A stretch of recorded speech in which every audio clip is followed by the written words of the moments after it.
Years come and years go, time runs dry. Still I ache down to the core. My broken soul can't be alive and whole till I hear you sing once more.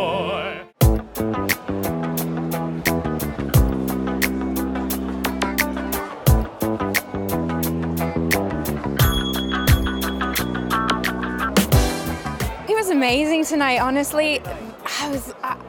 I'm still overwhelmed. I'm still like taking it all in.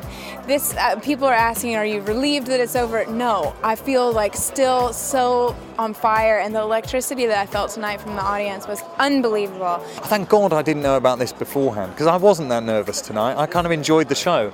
But if I'd known this was all here, I might have been. It's thrilling. It's absolutely thrilling. Very exciting. And I think justified. I think Andrew's written an absolutely wonderful show with Glenn Slater in the lyrics and the wonderful Jack O'Brien at the helm as the director. I mean, who could ask for anything more, really?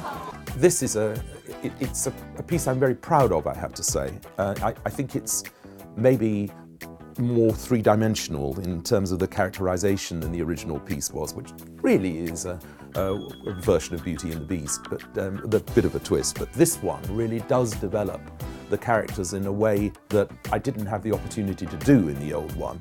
And therefore it was a very exciting thing for me to write musically. It's the same kind of central characters, but it's 10 years later. A lot has changed, some for the better, some for the worse. The Phantom has had to escape. He's gone to Coney Island when Coney Island was really just starting to really come to life. And it's the perfect place for him because freaks are not only accepted, but they're kind of welcome and they're part of the surroundings there. And he, being the kind of genius he is, has risen to the top of the game. So you take this character, Phantom, who's, man, last we saw him, he was chastised, beaten, hunted, socially beat up, which is why he was so volatile.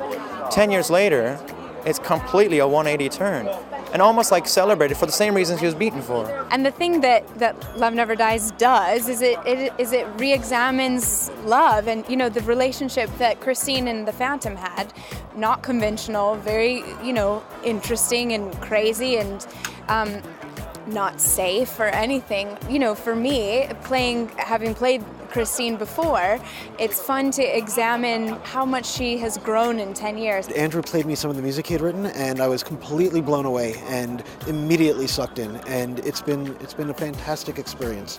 He's really one of the giants, and the score he has composed for this is so achingly gorgeous. Let's talk about the bravery of him doing that. Let's talk about him, you know, coming at this point in his life. He doesn't have to do this. He doesn't have to put himself up for it. And yet he had this conviction that he had more melody, more music to pour forth. I think I sat and cried through the whole thing. I just thought it was so extraordinarily beautiful. And when we sat and heard the orchestra for the first time, we were all in tears. And we kept saying, it was fabulous. This is just wonderful. I think the score is so beautiful and so romantic, and I mean, there are 5 hit tunes in that show for easy. You have beautiful waltzes, you know, with the Coney waltz, and then electric guitars coming in, you know. So it's an eclectic mix, which is what Andrew does best. Singing Andrew songs in a Bob Crowley dress on a Bob Crowley set, you know, with direction by the most amazing director, Jack O'Brien. It is just like, there's nothing better. Sierra is a goddess, Ramin is a god, and Summer is, I've never worked with anyone like Summer. You show it to Summer once and she gets it. They're just an incredible cast, incredible cast. I know that they are an incredible fit. The passion that there is between the two of them, I mean, it's almost sort of unbearable at sometimes. It's so strong. We weren't smug, we weren't self-confident about it. We've been terrified for days because we feel sort of breathless. But it was worth doing, and it was worth doing well. And I'm really proud of it.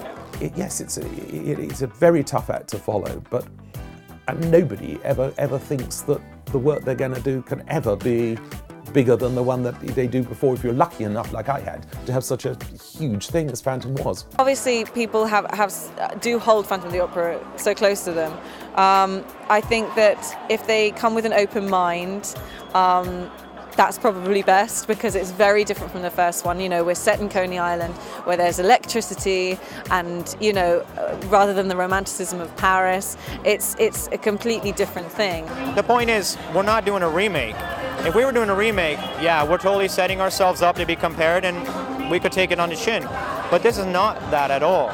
And I'm a big fan of the first one. I'm very protective of it. So I'm glad that we're leaving those guys behind. We have to leave that behind, because they're not the same people. For me, to see what Andrew has sort of come up with of what happens is just like, who doesn't want to know that? Does what it says on the box. Do you know what I mean? He wrote a great romantic musical. Here's another one, slightly more grown up, I feel.